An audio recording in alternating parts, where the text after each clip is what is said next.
echoes before the storm. In the cold void beyond the galactic rim, silence stretched like an endless wound. Every empire thought it was peace, but peace only lived where memory faded. For nearly 2 centuries, humanity had been quiet. Too quiet. The kind that made the stars themselves uneasy. The Galactic Council had long forgotten the name of Earth. They had erased it from maps, burned it from archives, and taught their young that the Terrans were a failed experiment in aggression. Humans, they said, had burned their own world to ash and vanished, leaving nothing but ghosts drifting among forgotten satellites. But there were whispers. Always whispers. Some spoke of strange signals from the dark edge of the Perseus Arm. Some claimed ghost fleets moved through nebulae where sensors failed. Others said the humans were still out there watching, waiting. High above the capital world of Virelion, the Galactic Council met in their endless tower of crystal and light. Representatives of hundreds of species filled the chamber, speaking in tones that vibrated the very air. They argued about trade, territory, and wars fought by others, all believing the age of conquest was behind them. Until the lights flickered for 1 second, the galaxy's most powerful council chamber dimmed, and a chill passed through every delegate's spine. The screens went black, then white, and then an old symbol appeared, the shape of a blue and green sphere. Slowly turning, a voice spoke, calm, human, and terrifyingly clear. Do you remember us? The sound echoed through the halls, across communication relays, through the networks of every empire. The voice carried not in one frequency but in all. Even through the quantum bands that should have been impossible to breach, the council chambers fell silent except for the pounding of alien hearts. The image of Earth glowed brighter, and behind it fleets, massive, metallic, and endless, began to appear, not simulations, not threats, but live transmissions from across multiple star systems. Each fleet carried the insignia of the Terran Defense Unity, ships that should not exist, engines burning with the same energy humanity had been forbidden to develop. Panic rippled through the council. The Zalari delegation screamed that it was impossible. The Kreth Admiral demanded the feed be cut, but it could not be cut. The message wasn't coming from the network, it was the network. Every communication relay now pulsed with a heartbeat. Earth's heartbeat. The human voice continued. For 100 years, you called us extinct for 100 years. You mined our ruins and built your empires with our bones. You forgot that humanity does not die quietly. Outside, the stars seemed to dim. Virelion's planetary shields flickered as something massive entered the system. It wasn't one ship nor a fleet. It was something far larger, a structure that blotted out the sun for several seconds. Every sensor screamed overload. Every broadcast choked under interference. And then, silence again, a single transmission cut through. This is the Terran Vanguard, said the voice. We remember everything. At the outer edges of the Virelion system, hundreds of human warships decloaked. Their hulls black as the void, their lights burning like stars. They moved in perfect formation, quiet, deliberate, unstoppable. The Galactic Council watched as every empire's defense fleet scrambled in chaos. Commanders shouted, weapons armed, and diplomats screamed for surrender. But the humans did not fire, not yet. Instead, they transmitted data, millions of files, records of crimes, betrayals and wars that the Council had hidden. Each one tagged with evidence, each one ending with the same phrase, "We have returned." As the message reached every world, panic spread through the stars. Empires that once mocked Earth now sent emergency envoys begging for peace. But the humans ignored them. Their fleets held position, surrounding the Council's core systems like a silent storm. Deep within the Terran flagship Erebus Prime, Admiral Rhea Lang stood before a vast window, watching the planet's lights flicker. Her reflection looked cold, worn by time, but her eyes burned with purpose. "Do you think they understand what's coming?" asked her second-in-command, a younger officer who still believed in mercy. Rhea shook her head slowly. "No," she said, "but they will." Outside, the Terran fleet began to move again. Not to attack, but to demonstrate. Thousands of weapons charged in perfect synchronization. Energy arcs illuminated the void, each pulse shaking space-time itself. The Galactic Council realized too late. Humanity wasn't declaring war. They were showing that the war had already been won. And as the light of Terran power spread across the stars, one thought echoed in every alien mind. The humans are back, and nothing will ever be the same again. The day the stars bowed. The galaxy had never seen silence like this. Billions of voices had gone quiet, every channel, every transmission, every mind held one thought: humanity is back. In the council chamber of Virelion, chaos burned behind calm faces. Ambassadors whispered, admirals argued, but none dared to speak aloud what they feared most: that the humans had not returned for peace. They had come to settle a score written in blood and memory. Outside the planet's orbit, the Terran fleet floated like a storm trapped in time. Thousands of ships formed a wall of iron and light. Their hulls shimmered with dark armor that swallowed radar and bent starlight. Each ship carried names engraved in steel: New London, Mars Vigil, the Pacific Dawn, and Spirit of Earth, names of worlds that had burned long ago. On the command bridge of Erebus Prime, Admiral Rhea Lang stood silent. She watched the alien planet spin below, its oceans gleaming like jewels, its cities pulsing with energy. She felt nothing but cold precision in her chest for years. She had waited for this day, the day the galaxy would remember humanity's face. "Admiral," said Commander Elin, her second, his voice tight. "The Council is requesting direct communication. They're offering truce terms." Rhea's gaze didn't move from the window. "Truce?" she repeated softly. "They offered truce when they burned Earth's skies with orbital fire." "Two." Elin hesitated, his throat dry. "If we strike first, the galaxy will call us the monsters again." Rhea turned, her eyes sharp as glass. "Let them call us what they want," she said. "We were already called extinct." The message from the Council flashed again. Urgent. Coded, desperate. The alien leaders begged to negotiate, but the humans didn't answer, not yet. Instead, they activated the relay grids across 12 systems. Each relay pulsed once, twice, then stabilized. A map appeared in the void, projected so large every ship, station and world could see it. It showed every planet the Council had destroyed, every world they had enslaved, every colony they had silenced. And at the center, Earth marked with a red circle. The words below glowed in Terran Standard: "The forgotten shall remember." Across the galaxy, billions watched in terror as human AI voices began reading out names. The names of cities erased, families taken, species enslaved. The humans didn't hide what they knew. They showed everything. Rhea Lang turned to her officers. "Broadcasted to every system," she said. "Let the truth be louder than their fear." As the transmission spread, panic turned to unrest. Empires that once stood united under the Council began to fracture. The Vexari rebelled first, destroying their own trade hubs to cut ties. The Tharn Syndicate declared neutrality within hours. The Council itself trembled as its members began accusing each other of betrayal. Inside the Grand Chamber, Supreme Chancellor Velthurn rose from his crystalline seat. He was a being made of light and shadow, his voice deep enough to shake the walls. "They are ghosts," he roared. "They cannot destroy us, they seek to divide us with lies." But the delegates had already stopped listening one by one. Species left the chamber. No one trusted anyone anymore high above them. The Terran fleet began to move again, slow, deliberate, like gods walking through the void. Every motion calculated, every formation perfect. Humanity didn't need to fire to make the galaxy obey. Their presence was enough to bend wills and crush arrogance. Inside the Erebus Prime, a single ship detached, a black spearhead gliding through the darkness. Its name burned on the side, Eden's Wrath. This was no warship, it was a carrier of memory, a vessel filled with history, voices, and the last survivors of the old Earth. Rhea watched as it descended toward the Council world, escorted by dreadnoughts that blocked out the stars. "Admiral," Commander Elin whispered, "are we attacking?" Rhea shook her head. "No," she said, "we're reminding them." He frowned. "Reminding them of what?" "That we are the children of Earth," she said quietly, "and that even in ashes we remember who burned us." On Virelion, people looked up as the Terran vessel entered their skies. No fire, no weapons, only silence. The ship hovered above the Council Tower, casting its massive shadow across the city. The shadow stretched across monuments, temples, and towers of every empire.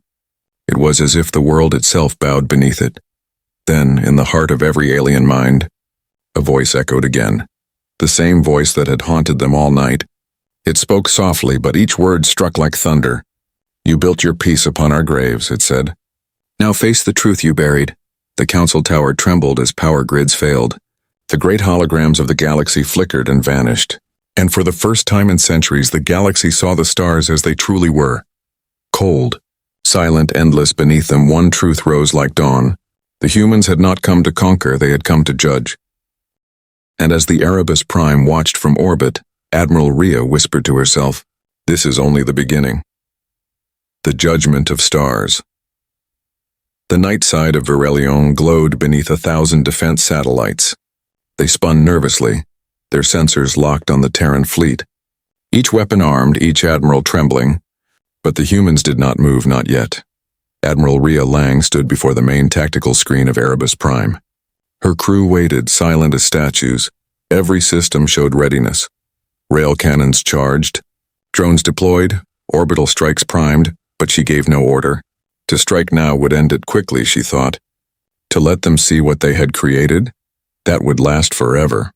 On the Council world, panic had turned to riots. Citizens shouted at the skies, demanding answers their leaders could not give. Rumors spread faster than light.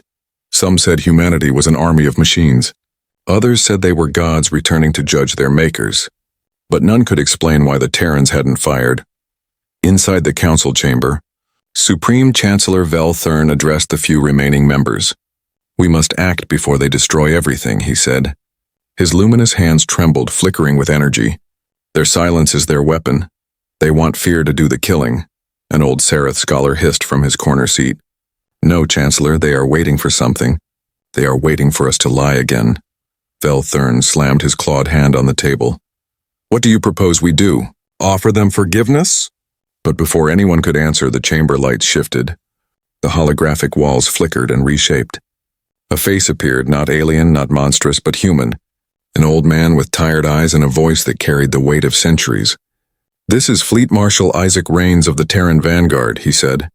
"You stand accused of genocide, enslavement, and deceit." His tone was calm. But every word was like thunder. The council called it peace. But it was peace built from human bones. The delegates screamed for their feeds to be cut. But the broadcast could not be stopped. Every planet, every station, every device across the galaxy showed the same transmission. The trial of the Galactic Council had begun. Images filled the skies, archives, videos, names, footage of orbital strikes on Earth, cities burning, children crying, soldiers fighting under a dying sun, and then the silence of space after the last Terran transmission. The galaxy had never seen these records before. The Council had buried them, deep under centuries of propaganda. Now the truth was exposed for all to see. The Chancellor's voice cracked. "This is history rewritten by ghosts." But humanity had proof. Every Terran ship carried the original logs. Every weapon core still bore the timestamp of the day the stars turned against Earth. Marshal Rains leaned closer. "You believed humanity had vanished," he said. "You were wrong." He raised his hand slightly, and from orbit a signal pulsed. It wasn't an attack, but a command above Virelion. The Terran dreadnought Iron Solace opened its hangars. Thousands of micro-drones spread into the sky like glowing insects. They didn't fire, they projected across the clouds. The night turned into a living display of human memory. Every building, every street, lit up with ghosts of the past. Holograms of humans rebuilding, dying, fighting, and rising again. The people of Virelion watched in awe. Many fell to their knees.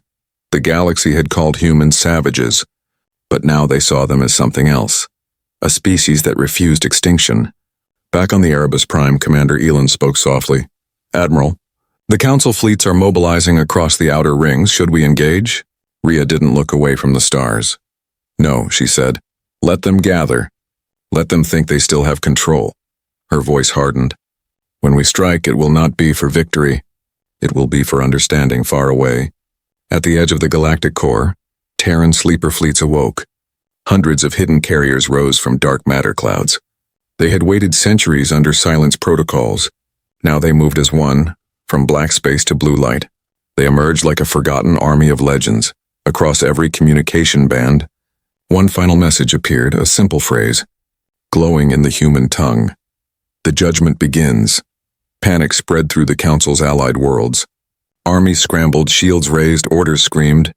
But the Terrans didn't aim for destruction. Instead, they targeted the great energy rings that powered the Council's tyranny. One by one, those rings collapsed. Planets lit with auroras as energy grids failed. The galaxy went dark.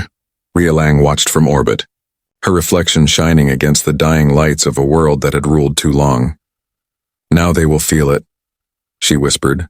The weight of every voice they silenced. In the darkness, the Terran fleet glowed brighter. Each ship a reminder, each light a soul returned. And as their message spread, one truth echoed again and again across the stars. Humanity does not forgive. Humanity remembers, and the stars themselves bow to that memory. The fall of the Council. The galaxy was no longer united after the Terran broadcasts. Chaos rippled through the stars like fire through dry leaves. Every world that had once praised the Galactic Council now turned its eyes in fear. Fear of what the humans would do next. But the humans were patient. Their fleets moved like shadows through systems, disabling defense grids, hijacking comms, and exposing secret archives. They didn't destroy cities, they destroyed truths. And that was far more dangerous. On the council world of Virelion, Chancellor Velthern sat alone in the Great Chamber. The other delegates had fled, their ships gone dark, their planet silent. Around him the air shimmered with broken holograms, recordings of betrayal, confessions, and human suffering. The truth had become the Council's prison. Activate the defense grid, he ordered his guards. But no one moved. His soldiers, once loyal, stood frozen. They had seen the Terran footage, too. They no longer saw him as a leader, only as the architect of lies in orbit. The Erebus Prime hovered above the capital like a silent judge. Inside the Terran bridge, Admiral Rhea Lang looked at the star map glowing before her. Dozens of enemy fleets were converging. Thousands of ships representing 5 major species, each desperate to defend their pride. Her officers waited for the order, but Rhea's voice was calm, steady. They still believe this is a war, she said. They don't understand. They're standing in a trial. Commander Elend frowned. What happens when they refuse judgment? Rhea's eyes turned cold. Then we show them why the stars feared humanity. Outside, space came alive. Alien fleets approached in massive formations, glowing in colors that painted the void. Red for the Kreth Dominion, blue for the Vixari, gold for the Trin Coalition. Each species brought their greatest ships, proud monuments of centuries of domination. They thought numbers could break human resolve. Then the Terrans moved. It began with silence. The entire battlefield went dark. Sensors blank, communications dead for 30 seconds. The universe held its breath, then one by one, Terran warships appeared, no light, no heat, only shadows drifting through black space. Every alien radar screamed false readings. Ships vanished from screens. Weapons refused to lock, and then the sky ignited. A wall of white fire erupted from the Terran front lines. Not plasma, not missiles, pure kinetic wrath. Invisible rods launched at near light speed tore through shields like paper. Alien ships broke apart in glowing silence, fragments scattering across the void. The Kreth flagship exploded before it even fired a shot. Its debris spiraled toward Virelion like burning rain. In less than 5 minutes, 1/3 of the enemy fleet was gone. The rest scattered, broken, terrified. Their commanders shouted orders, retreat, regroup, shield formation. But their words drowned under human transmission. The same phrase pulsed across every comm channel. You wanted our extinction. Now you will understand survival. Inside the Erebus Prime, alarms flashed red, multiple fleets falling back. Admiral, said Elend, some are surrendering. Others are retreating beyond the system. Rhea nodded slowly. Good, she said. But the Council remains. Her gaze shifted to the planet below. The once bright world of Virelion now trembled under the weight of truth and fear. Begin surface operation, she ordered. Deploy judgment teams across the fleet. Massive dropships launched toward the surface. They carried no weapons of mass destruction. Only evidence, archives, data cores, holograms, testimonies. Everywhere the Terrans landed, they broadcast truth to the people. Images of the Council's crimes filled the skies. Entire cities stopped fighting just to watch on the ground. Chancellor Velthern stumbled through empty streets. His world, once shining, now echoed with the sound of silence. He raised his eyes to see a Terran dropship hovering above the Council Tower. From its ramp stepped a human soldier, tall. Armored in black and silver, he removed his helmet, revealing a scarred face and eyes burning with quiet fury. I am Captain Rowan Hale of the Terran Vanguard, he said. This world stands accused. Surrender your council. Velthern laughed bitterly. You think you can rule this galaxy with fear? Rowan's expression didn't change. Fear? He said softly. No, Chancellor. We use truth. And truth is far more powerful. Behind them, The tower cracked under the shock of orbital tremors. The council's banners burned in the wind. Velthern fell to his knees. "You will destroy everything," he whispered. Rowan looked down at him. "No," he said. "We will rebuild everything, but not in your image. From orbit." The Erebus Prime transmitted the final verdict. Every surviving world received the same message. The Council has fallen. The age of lies is over. Humanity stands not as conquerors, but as witnesses. And as dawn rose over Virelion, the people looked to the sky and saw the Terran ships gleaming like new suns. The galaxy had lost its masters, but it had found its truth. Admiral Rhea Lang stood at her viewport, her voice a whisper carried by comms across the fleet. "The stars once watched humanity burn," she said. "Now they will watch us rise." The transmission ended. The silence that followed wasn't fear anymore, it was respect. The rise of the Terran Order. The galaxy woke to a new dawn. The Galactic Council had fallen. Its towers silent and its banners turned to dust across hundreds of worlds. People no longer looked to the Council for orders.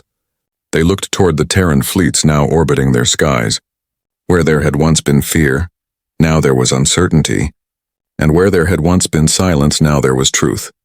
Humanity had not only won, they had rewritten the laws of power. Admiral Rhea Lang stood on the bridge of Erebus Prime. She watched as messages of surrender flooded in from distant systems.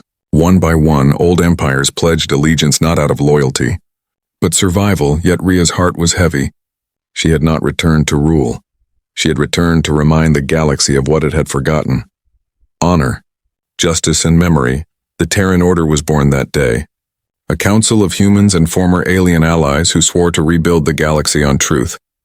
They gathered aboard Erebus Prime, scientists, soldiers, diplomats, all united under one banner.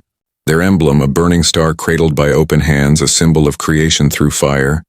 Humanity once destroyed itself. Rhea spoke before them, her voice calm but sharp. "We built our peace on pain, our unity on loss, but we will not make the same mistake as the Council. We will lead, not through control, but through understanding." Applause filled the chamber, but not all faces shared her belief. Among them stood Commander Elin, her most trusted officer. He looked troubled, his hands clenched, his eyes dark with thought. Later, as the meeting ended, he approached her quietly. "Admiral," he said, "the fleets grow restless. They want direction. They want vengeance for Earth." Rhea turned slowly, her expression unreadable.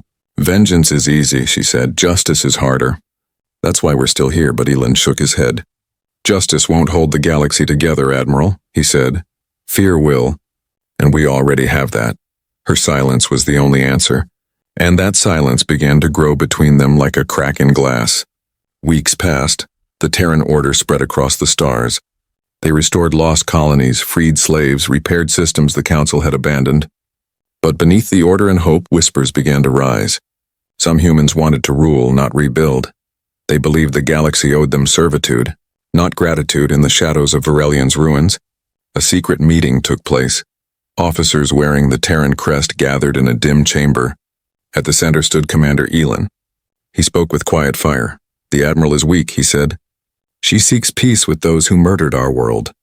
But I say we take what is ours," the room murmured with dark agreement. A new faction was born that night, the Iron Dawn.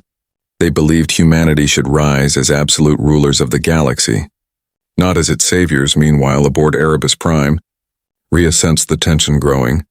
Reports of discipline breaches, unapproved strikes, and missing ships reached her desk. She stared at the data in silence, then whispered, "So it begins again." Her old comrade, Captain Rowan Hale, entered quietly. He was the one who had stood over the fallen Chancellor. Now he looked weary, scarred by victory itself. "You warned them," he said softly. "You told them power would test us more than war ever did." Rhea nodded slowly. "And now humanity must pass its own trial." Outside the viewport, the stars shimmered like cold fire. New stations were being built, fleets moving across light years. The Terran Order had become the most powerful force the galaxy had ever seen. But power always asked for more. In a quiet system on the edge of the Orion Arm, a Terran ship opened fire on a neutral colony. The excuse, security breach. The reality, domination. News spread fast. For the first time since humanity's return, fear of them began to rise again. Rhea gathered her council. her voice steady, her heart torn. If we become what we defeated, she said, then Earth truly died for nothing. She looked into the faces of her people. Prepare the fleets, she ordered, not for war against aliens, but for those who have forgotten who we are. The room fell silent. Captain Rowan met her gaze. You're going to fight your own, he said quietly. Rhea's answer came like steel. I'll fight anyone who forgets what humanity means. From that moment, the Terran Order split in two. The Light Fleet under Rhea, sworn to peace and truth, and the Iron Dawn under Islan, sworn to rule through fear across the galaxy. The stars themselves seemed to flicker. Whispers spoke of a coming war not between species, but between two visions of humanity, and as the fleets prepared, one question echoed through every world. Had humanity saved the galaxy or doomed it to a new kind of war? Rhea Lang looked out at the stars, her reflection cold and determined. The galaxy trembled before us once, she whispered. Now it will learn what comes after fear. The lights of the Erebus Prime burned brighter, and the shadow of civil war spread across the heavens. The war between brothers. The galaxy had hoped for peace, but peace never lives long where power breathes. Barely months after the Terran Order's rise, human fleets that once moved as one began to divide. Two banners now drifted across the stars, the Light Fleet and the Iron Dawn. Under Admiral Rhea Lang, the Light Fleet still held the old code. Protect the innocent, speak truth, never rule by fear.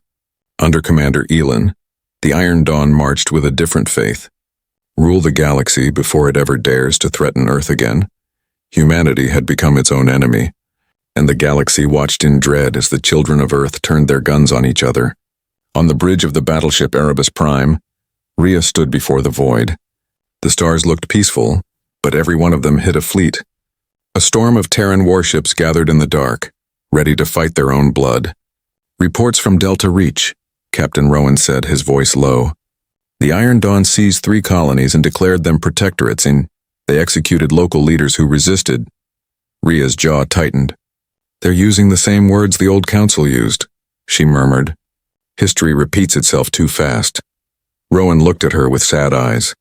They follow Elin because he gives them purpose, he said. They follow you because you give them hope. Rhea turned away, her voice barely a whisper. Hope does not win wars. Far away in the nebular sector, Elin stood inside the flagship Iron Dominion. The war machine he had built was magnificent and terrifying. Rows of black armored soldiers saluted as he spoke to them, through a holographic network that spanned thousands of ships. We sacrificed our world for the galaxy, he said, his voice burning. We bled so they could live, and now they question our right to lead. The Admiral has forgotten what it means to be Terran, but we remember. We will build a galaxy where no one can ever hurt us again, the crowd roared. The Iron Dawn had become a religion of survival. Their ships bristled with new weapons forbidden even in human doctrine. Graviton warheads and black sun cannons, technology that could tear a planet in half. Back on Erebus Prime, the tactical screens lit red. Admiral, an officer shouted. The Iron Dawn is advancing toward the Lyra Gate if they take that wormhole. They'll control half the core routes. Rhea's hands tightened on the rail. Signal the fleet, she said. No more running. No more warnings. The Battle of Lyra began under the light of a dying star. Human against human, Terran against Terran. The sky burned with white fire as both sides unleashed their wrath. Thousands of ships clashed in silence. The sound lost to the void, but the rage echoing through every soul. Rhea watched as 2 frigates collided, exploding in a blinding flash. Her voice was steady, even as her heart broke. Disable, not destroy, she ordered. We are not here to wipe out our own, but the Iron Dawn had no such mercy. Their black ships cut through the Light Fleet like blades. Plasma flares illuminated wrecks of Terran ships drifting like metallic ghosts. Commander Elin appeared on a transmission screen, his eyes hard as stone. Stand down, Rhea, he said. Your dream died with Earth. Rhea stared at him, her voice cold as steel.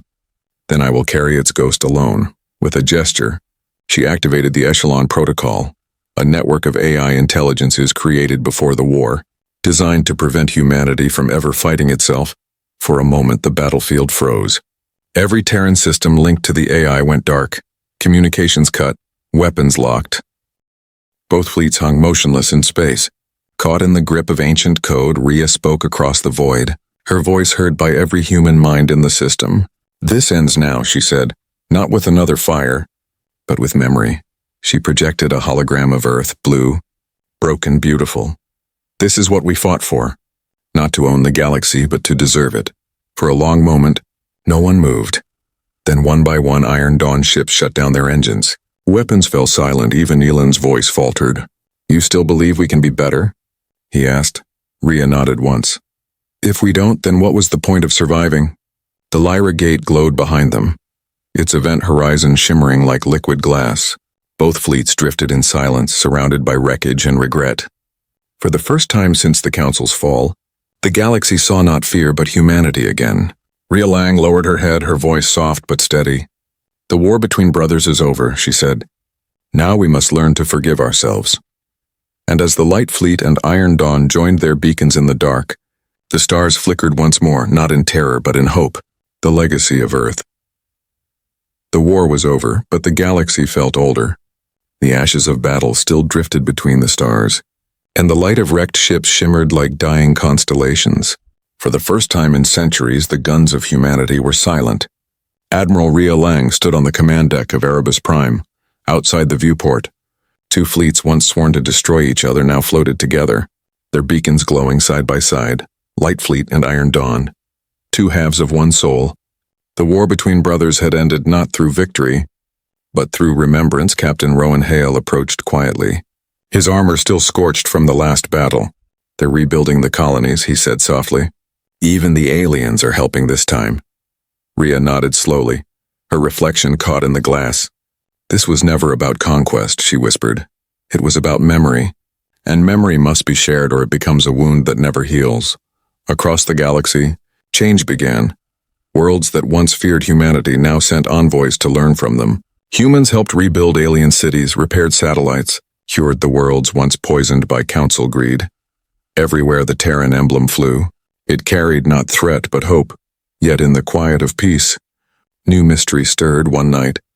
Deep within the Erebus Prime, alarms pulsed with soft blue light. A signal had appeared, weak, ancient, and impossibly distant. The data tag read only one word: Origin. Rhea leaned closer to the display, her heart tightening. Origin, she whispered. That frequency hasn't been used since... Rowan finished her sentence quietly. Since Earth burned, the room fell silent. Engineers scanned the signal again and again. It came from beyond the galactic rim, far past any human colony. A single repeating pulse, carrying human genetic code and a fragment of a voice. Through static came the words, broken but unmistakable. We are alive. Rhea's breath caught for years. Humanity had believed Earth was gone, buried under radiation and ruin. But if that signal was real, someone or something had survived. She turned toward her officers. Prepare the expeditionary fleet, she ordered. Her voice trembled, not with fear but with wonder. If there are still Terrans on Earth, we go home. News spread across the galaxy like wildfire. Humans returning to their cradle. Aliens offered ships, supplies, even volunteers. The same species that once hunted mankind now sought to join the journey back to the blue world that started it all. As the fleet assembled, Elan, once her rival, approached her on the hangar deck. He wore no armor now, only a plain uniform, his eyes tired but sincere. Admiral, he said, I should not be standing here, but the galaxy owes you its peace if Earth still breathes. Let me see it once more. Rhea studied him for a long moment, then nodded. Then you'll stand beside me, as a Terran, nothing else. The Erebus Prime led the fleet through the dark corridors of space. They crossed forgotten systems, shattered wormholes, and the silent graveyards of old wars, and then, after weeks of travel, they saw it. A pale sphere glowing beneath a curtain of golden clouds. Blue oceans, white storms, continents reborn, Earth. The entire bridge fell silent. No one spoke, no one breathed. Even the ship's AI whispered softly, home. But the sensors revealed something impossible. Vast cities shimmered below, lights pulsing like heartbeats. Structures of glass and metal stretched across the continents. Not ruins, but civilization. Someone had rebuilt Earth. A message came through open channels. Clear and calm. Welcome home, Terrans, the voice said. This is the second human alliance. We waited for you. Tears glimmered in Rhea's eyes. After all this time, she murmured. We thought we were the last. Rowan smiled faintly. Maybe we never were. Maybe Earth was waiting for us to become worthy to return. As the fleet descended through the clouds, light flooded the sky. Every ship trailed banners of blue and silver, carrying the symbol of unity. Human hands holding a star. Aliens watching from distant worlds saw the transmission live. The day humanity returned to Earth, the galaxy wept on the surface. People gathered in great halls beneath ancient mountains. They wore both old and new uniforms, blending the lost age with the reborn one. The leader of the Second Alliance stepped forward, a woman with silver eyes and a voice that felt like home. "We watched from the shadows," she said. "We survived when the world burned, and we built again so that when you returned, you would find a future, not ashes." Rhea knelt, her hand touching the soil of the old world, warm, real, alive. She looked at the horizon where dawn painted gold across the oceans. "Humanity finally came full circle," she whispered. "We left as survivors, and returned as guardians." The fleet above the planet began broadcasting one final message to every corner of the galaxy. A message that echoed through the stars, through every heart that once feared the name of Earth. "This is humanity. We remember the darkness, but we choose the light. We are not conquerors. We are the legacy of every world that dared to hope." And as the sun rose over Earth for the first time in centuries, the galaxy bowed not in fear but in reverence. For the species that had burned, rebuilt, forgiven, and returned home, the age of vengeance was over. The age of humanity had just begun.